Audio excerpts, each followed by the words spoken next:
오늘 하나님의 말씀 룻기 3장 1절부터 5절까지 말씀을 봉독하겠습니다. 룻의 시어머니 나오미가 그에게 이르되 내 딸아, 내가 너를 위하여 안식할 곳을 구하여 너를 복되게 하여야 하지 않겠느냐.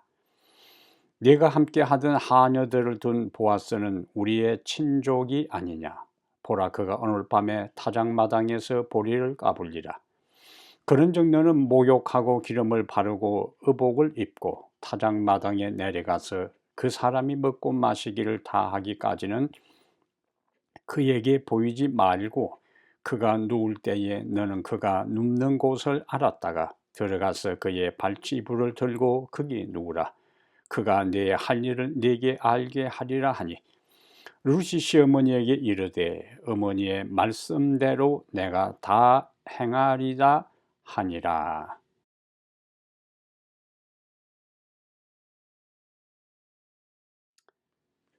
10월이 다 가고 벌써 11월 달입니다. 엊그제 2024년 새해를 맞이한 것 같았는데 이제 2달 남짓 이 해가 남았습니다. 남은 2달 동안 지나간 삶을 재정리하고 또 유종의 미를 거두고 새해를 하나님 안에서 희망차게 맞이할 수 있는 그런 준비를 하는 성도들 되시기를 바랍니다. 오늘은 룻기 3장 1절부터 5절까지 말씀을 읽었는데요. 5절까지 말씀 가운데 오늘은 한 단어를 집중적으로 좀 살펴보려고 합니다. 그래서 룻기 3장 1절부터 5절 중에서 한 단어를 중심으로 해서 인생의 구원투수 고엘 예수님, 인생의 구원투수 고엘 예수님이란 제목으로 하나님 말씀을 살펴보겠습니다. 야구 경기에서 처음으로 공을 던지는 투수를 우리가 선발 투수라 그럽니다. 스타팅 피처라 그래요. SP, 선발 투수. 그런데 이 선발 투수가 끝까지 공을 던지는 경우는 많지 않습니다. 이 선발 투수가 컨디션이 좋지 않거나 부상을 입을 경우와 역전 위기에 내몰렸을 때는 선발 투수를 대신하여 등판하는 선수를 우리가 구원 투수라 그렇게 불러요. 성경에도 구원 투수와 같은 역할을 하는 사람이 있는데 오늘 제목에 나온 것처럼 히브리어로 고엘입니다. 고엘. 이 고엘이란 말은 여러 가지로 번역할 수 있는데요. 히브리어로 고엘은 친족, 기업 물을 자, 구속자 등의 다양한 단어로 번역할 수 있는 단어입니다. 이 고엘이 하는 역할이 있습니다. 고엘은 친족이 팔았던 땅을 다시 매입하여 본 주인에게 돌려주는 일도 하고 노예로 팔렸던 친족을 또 속량하는 일도 합니다. 또한 친족의 원수를 대신 갚기도 하고 법정에서 친족을 위해서 변호하는 일도 했어요. 그리고 자식이 없는 친족 과부와 결혼하여 다시 대를 이어가게 하는 일도 했어요.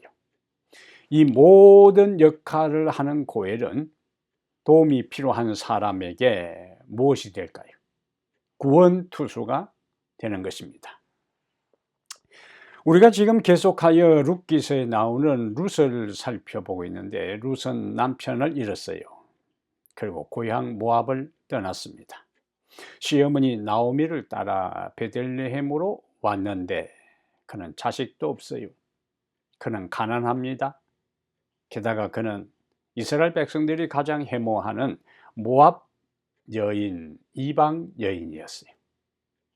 이러한 룻의 상황, 처지는 누가 보더라도 본인 스스로 생각하고 또 다른 사람이 보더라도 미래는 불투명하고 희망은 전혀 볼 수가 찾을 길이 없는 그러한 처지에 이 룻이 처해 있습니다. 이런 룻에게 필요한 사람이 누구일까요? 구원투수입니다. 구원투수. 그러면 지금 이미 우리는 성경의 흐름 속에서, 룻기의 흐름 속에서 룻의 구원투수로 지금 서서히 등장하고 있는, 등판하고 있는 선수, 구원투수는 보아스인 것을 우리가 미루어 짐작할 수가 있어요. 근데 문제는 이 구원투수, 이 고엘의 역할을 하는 구원투수는 자기가 하고 싶다고 되는 것이 아니에요. 아무나 되는 것이 아닙니다. 자격이 있어야 돼. 구원투수, 고엘이 될 수 있는 자격 요건을 충족시켜야 고엘, 구원투수가 될 수 있습니다. 자, 이제 그러면 보아스는 어떻게 그 자격 요건을 충족시켜 룻의 구원투수, 고엘이 될 수 있는지를 살펴보면서 우리의 고엘 되시는 예수님과의 관계를 오늘 말씀을 드리겠습니다. 자, 고엘이 될 수 있는 첫 번째 조건이 있는데요. 고엘은 도움이 필요한 사람의 친족이어야 한다. 친족이 아니면은 자기가 하고 싶어도 다른 사람의 고엘이 될 수가 없습니다. 구원투수가 될 수가 없어요. 첫 번째 조건은 뭐라고요? 친족이요. 도와줄 사람, 도움이 필요한 사람의 친족이어야 하는 것이 고엘이 될 수 있는 첫 번째 조건이 됩니다. 성경에는 이러한 고엘이 될 수 있는 조건에 대해서 이미 말씀을 하고 있는데요. 레위기 25장 25절부터 27절에 이런 말씀이 있습니다. 만일 내 형제가 가난하여 그의 기업 중에서 얼마를 팔았으면 그에게 가까운 기업 물을 자, 여기 기업 물을 자 나오지요. 고엘입니다. 구속주. 기업 물을 자가 와서 그의 형제가 판 것을 물을 것이요. 예를 들면 제가 돈이 없어가지고 땅 일부를 팔았어요. 근데 나의 가까운 형제나 친척이 그 땅값을 지불하면은 다시 내가 그 땅의 소유주가 될 수가 있습니다. 그래서 내가 할 수 없는 그것을 대신하여 땅을 되돌려주는 그 사람을 고엘, 기업 물을 자, 속량자, 구속주라 그렇게 합니다. 그래서 여기 레위기 25장에 나오는 기업 중에서 얼마를 팔았으면 그에게 가까운 기업 물을 자가 물을 것이요 했을 때 가까워 이 단어가 바로 친족이라는 단어고 기업 물을 자는 고엘이고 물을 것이요 하는 것이 영어로는 redeem, 구속하다, 속량하다, 회복하다는 뜻이에요. 그래서 가까운 친족이 팔린 기업을 회복시킬 수 있습니다. 가까운 친족이. 근데 오늘 룻기 2장 1절에 나오미가 이제 자기 며느리 룻하고 대화하는 가운데 이런 이야기를 해요. 나오미의 이 성경은 2장이 시작되면서 보아스를 어떻게 소개하는가? 룻기 2장 1절에 나오미의 남편 엘리멜렉의 친족으로, 여기 친족 나오지. 친족으로 유력한 자가 있으니 그의 이름은 보아스더라. 보아스는 나오미의 남편 엘리멜렉의 친족이기 때문에 엘리멜렉의 아들과 결혼한 룻의 친족이 될 수가 있고, 그리고 그의 고엘, 기업 물을 자가 될 수 있는 자격이 이 보아스에게 있다는 이야기입니다. 이러한 성경의 이야기는 예수님께서 인간을 구속하는 것을 이스라엘의 한 제도, 고엘 제도를 통해서 우리에게 보여주는데, 예수님께서 아담의 죄를 대신 갚으시고 아담과 그의 후손들을 구속하는 사업을 이 고엘 제도는 표상하고 있어요. 원래 하나님께서 인간을 창조한 다음에 이 지구를 인간에게 기업으로 주셨습니다. 그런데 아담과 하와가 사탄에게 굴복하고 하나님께 불순종함으로 하나님께서 우리에게 주신 이 땅, 이 지구 기업이 사탄에게 넘어갔어요. 사탄에게 넘어갔지만 인간은 다시 사탄에게로부터 이 지구를 회복할 수 있는, 돌이킬 수 있는 능력이 없어요. 그래서 예수님께서 이 지구를 다시 회복해서 사탄에게서부터 빼앗아 본래 인간에게 되돌려 주기 위해서 예수님께서 우리의 무엇이 되셨는가? 구원투수, 고엘, 구속주가 되셨어요. 우리가 교회에서 성경을 공부할 때에 예수님은 우리를 구속하셨다 그러고 예수님은 우리의 구속주가 되신다 하는 그 구속이라 하는 것이 바로 고엘이라는 뜻이. 근데 앞에서 구속주, 고엘은 아무나 되는 것이 아니고 자격 조건, 첫째 조건이 무엇이라고 했어요? 친족이어야 한다고 했는데 예수님이 우리의 고엘, 구속주, 구원투수가 되기 위해서도 이러한 조건을 충족시켜야 되는 겁니다. 그래서 우리는 성경에서 예수님이 우리의 구속주가 될 수 있는 조건을 충족시켰는가 하는 것을 찾으면은 히브리 2장 11절에 그분은 우리를 형제라 부르기를 부끄러워 아니하신다 그랬습니다. 예수님이 우리를 뭐라 부른다고요? 형제라 부른다고요. 그 다음에 형제라 부르기를 부끄러워 아니하신다 하는 뒤에 표현은 부끄러워 아니하신다 하는 말은 우리에게 부끄러워할 것이 있다 하는 이야기. 그럼에도 불구하고 예수님은 그러한 것에 개의치 아니하시고 우리를 형제라 부르시고 우리를 형제로 대하신다는 말씀이지요. 요한복음 20장 17절에는 예수님은 부활하신 후 동산에서 첫 번째 부활하신 다음에 예수님이 제일 먼저 누구를 만났을까요? 마리아를 만납니다. 마리아를 만났을 때에 예수님께서 마리아에게 하신 말씀이 있어요. 내 형제들에게 가서 이르되 내가 내 아버지 곧 너희 아버지 내 하나님 곧 너희 하나님께로 올라간다 하라.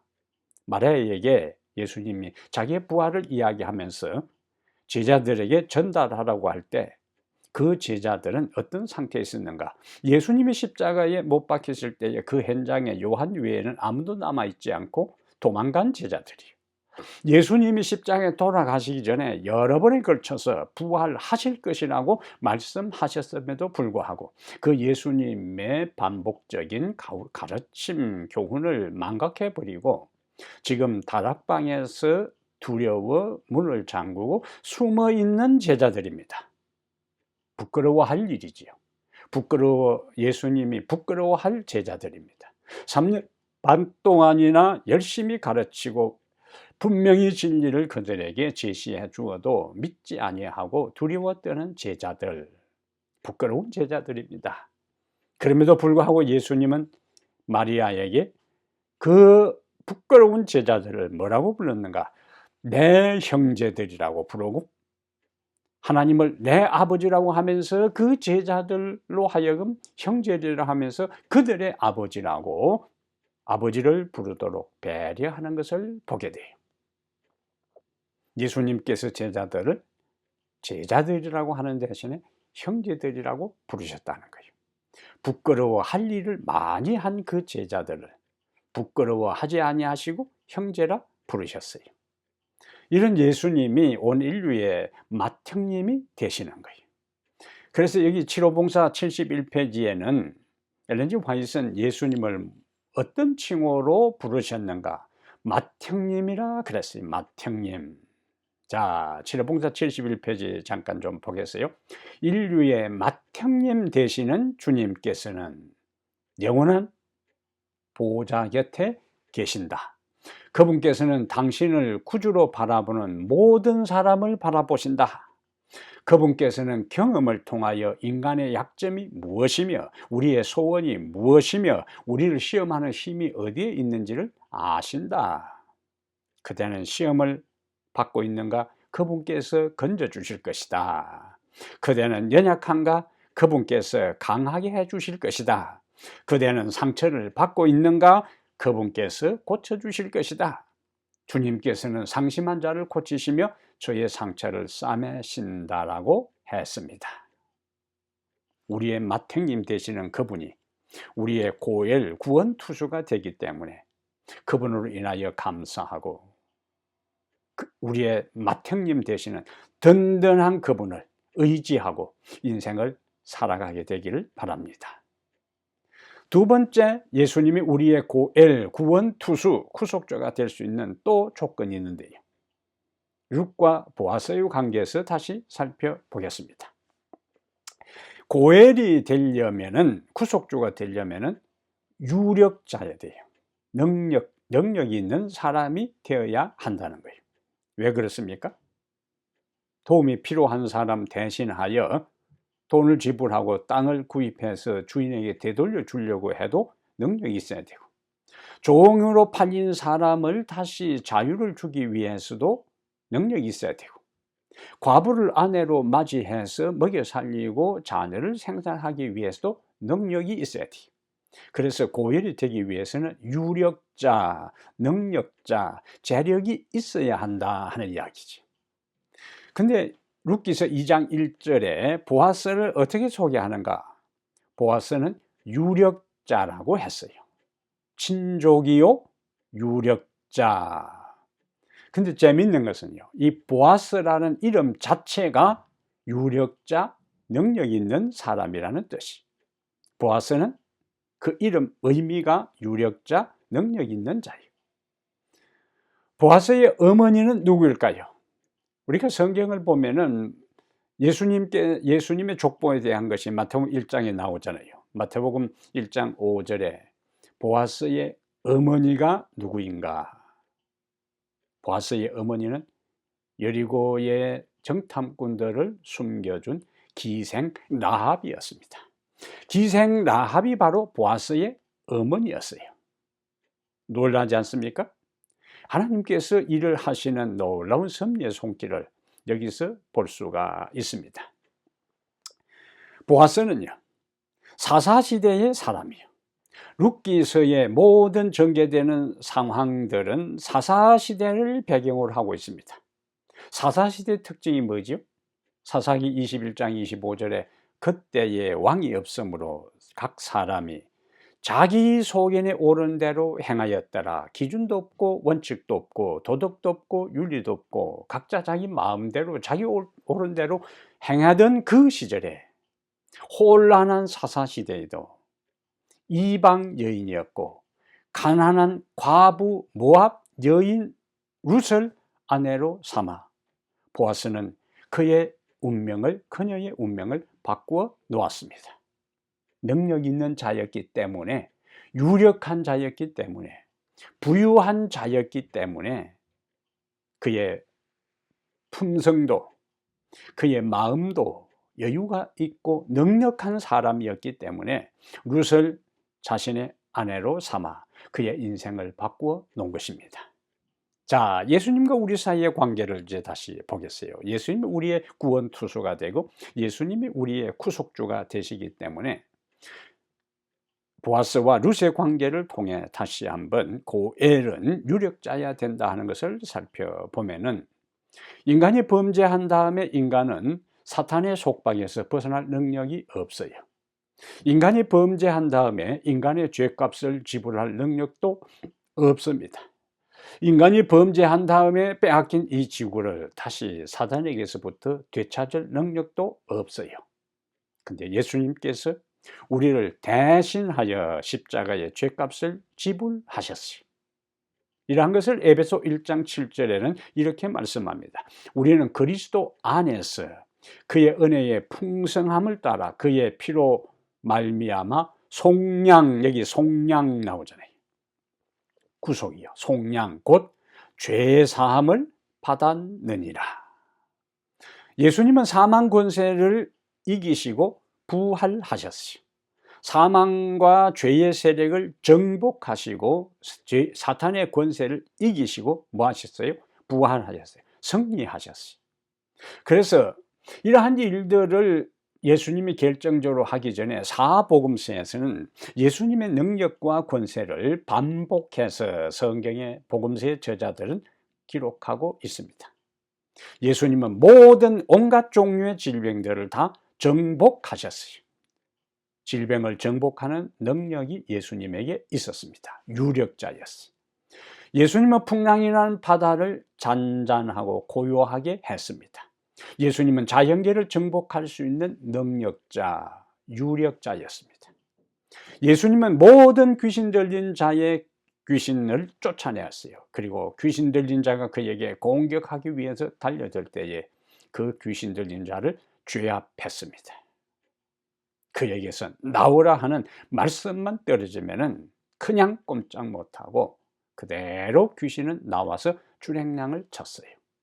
예수님은 질병을 정복하는 능력과 자연계를 정복하는 능력과 귀신을 제압하는 권세와 능력을 그는 가지고 계셨어요.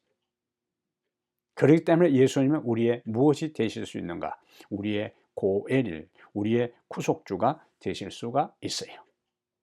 이 세상에서 모든 질병을 정복하시고 자연을 정복하시고 그리고 죽음을 정복하시고 사단의 권세를 이기신 그분은 앞으로 모든 부정적인 요소인 사탄과 악한 천사들과 그리고 죄와 죽음을 영원히 정복하실 것입니다. 그 일을 지금까지 예수님의 모습, 사복음서에 나타난 예수님의 모습은 앞으로 예수님이 최종적으로 승리자가 될 것을 우리에게 보장해 주는 것입니다. 그러면서 우리에게 약속을 하셔요. 요한복음 16장 33절에 너희가 세상에서 환난을 당하나 담대하라. 내가 세상을 이기었노라. 능력자라는 거예요. 세상을 이겼다는 거예요. 우리가 세상에서 어려움을 당하고 환난을 당할지라도 예수님이 이기셨기 때문에 그 예수님의 능력을 의지해서 우리도 이길 수 있음을 보여주는 것입니다. 그래서 요한일서 5장 4절에는 무릇 하나님께로부터 난 자마다 세상을 이기느니라. 앞에서 예수님께서 요한복음 16장 33절에 너희가 세상에서 환난을 당하나 담대하라. 내가 세상을 이기었노라 그랬는데 요한일서 5장 4절에서는 세상을 하나님께로서 난 자들은 다 세상을 이긴다고 했고 세상을 이기는 승리는 이것이니 우리의 믿음이라고 했습니다. 우리의 고엘이 되시는 유력자, 권세 있는 자, 능력 있는 그분을 믿음으로 의지하고 바라보는 사람은 우리도 이 세상에서 예수님이 승리하신 것처럼 승리할 수가 있습니다. 때로는 넘어질 수 있어요. 그러나 의인은 7번 넘어질지라도 다시 일어난다는 약속을 의지하고 다시 일어나서 그리스도의 능력을 의지해서 그분의 승리를 우리의 승리로 믿고 그분의 승리를 우리의 승리로 주장하고 그분을 믿음으로 세상을 이기는, 죄를 이기는 그러한 승리자로서의 삶을 살아가게 되기를 바랍니다. 세 번째 고엘이 되는 또 다른 조건이 있습니다. 고엘은 자원하는 자가 될 수가 있어요.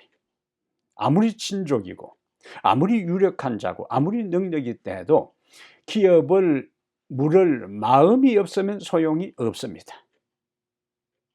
다른 사람의 땅을 회복시켜 줄 마음이 없고 종으로 팔린 사람의 대신 몸값을 지불하고 회복시켜 줄 마음이 없고 법정에서 변호해 줄 마음이 없고 대신 원수를 갚아줄 마음, 자원하는 마음이 없으면은 그 친족이라 할지라도 유력하고 권세 있고 능력이 있는 자라 할지라도 아무런 도움이 될 수가 없어요.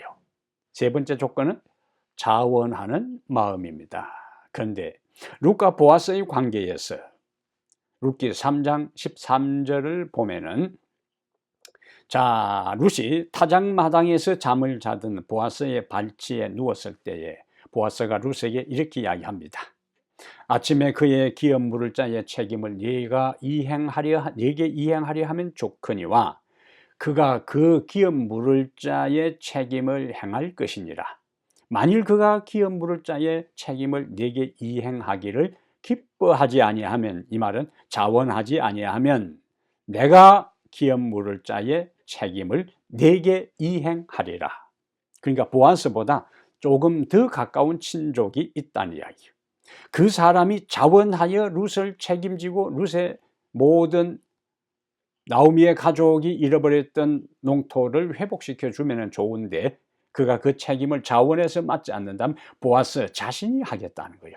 내가 기업 물을 자의 책임을 내게 이행하리라. 보아스보다 가까운 친족이 거절하면 자신이 기업 물을 자의 책임을 자발적으로 하겠다는 아름다운 마음을 그가 표현하는 것을 봅니다. 우리는 루키서 후반부에 가서 보아스보다 가까운 친족이 그 책임을 거절했을 때에 보아스는 자원하여 룻의 고엘, 구원투수가 됩니다. 자, 우리와 예수님과의 관계를 다시 보겠어요. 아담과 하와의 타락은 온 하늘을 슬픔으로 가득 채웁니다. 율법을 범한 자들이 피할 길은 없는 것처럼 보였어요. 천사들은 찬양의 노래를 거쳤습니다. 하늘 전체가 인류의 범죄로 통곡하고 있을 때에 타락한 인류를 위하여 누가 구원투수로 나설 것인가에 대한 신비로운 의논이 있었는데, 그것을 이름하여 스가랴 6장 13절에 나오는 평화의 의논이라고 이야기를 합니다.